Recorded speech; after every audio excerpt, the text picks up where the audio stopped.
एक गलती ना होती तो बच जाती सभी की जिंदगी, नहीं क्रैश होता प्लेन क्रैश होने से पहले पायलट ने भेजा था मैसेज। 600 एक्सीडेंट, 9000 लोगों की मौत, बोइंग के विमानों में आखिर क्यों होते हैं इतने हादसे? आसमान में उड़ान भर चुका था विमान, फिर कैसे आ गया जमीन पर? कौन सी गलती पड़ गई भारी? अगर एक गलती ना होती तो सबकी जिंदगी बच जाती।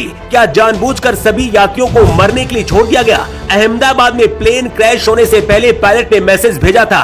उस मैसेज में जो बताया गया था उसने सिस्टम को फिर से बेनकाब कर दिया है। जब इस विमान की सुरक्षा को लेकर पहली कई बार चिंताएं जताई जा चुकी हैं और दुनिया भर में इसे उड़ानों से 3 महीने के लिए रोक भी दिया गया था, तो फिर इसे भारत की बड़ी फ्लाइटों में उड़ान भरने के लिए क्यों इस्तेमाल किया जा रहा था? क्या सिर्फ कुछ लोगों के फायदे के लिए इतने लोगों की जिंदगी को दांव पर लगा दिया गया?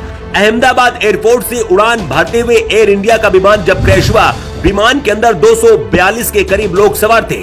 क्रैश से पहले पायलट को खतरे का अंदाजा हो गया था और उसने एटीएस को सिग्नल देते हुए कहा था, मेडे मेडे।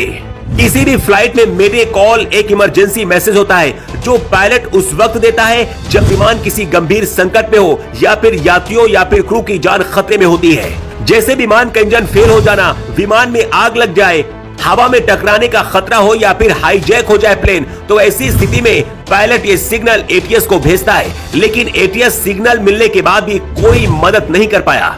विमान अहमदाबाद से लंदन जा रहा था और अहमदाबाद एयरपोर्ट से टेक ऑफ करने से कुछ देर बाद मेघानी नगर के पास क्रैश हो गया। एयरपोर्ट से मेघानी नगर की दूरी 15 किलोमीटर के करीब है। इस विमान में गुजरात के पूर्व मुख्यमंत्री विजय रूपानी भी सवार थे। एयर इंडिया का ये प्लेन डॉक्टरों के हॉस्टल पर जा गिरा और फंस गया। तस्वीर में भी आप इसे देख सकते हैं कि कैसे अस्पताल की बिल्डिंग में ये प्लेन फंसा हुआ है। सिर्फ 8 मिनट के अंदर प्लेन कैसे राख में बदल गया, उसकी पूरी कहानी पहले आपको बताते हैं।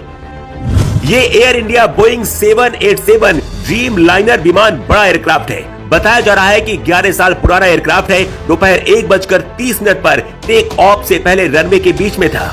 सैटेलाइट इमेज देखने के बाद पता चलता है कि 1:38 पर यह प्लेन रनवे के आखिरी हिस्से पर था। प्लेन टेक ऑफ कर चुका था।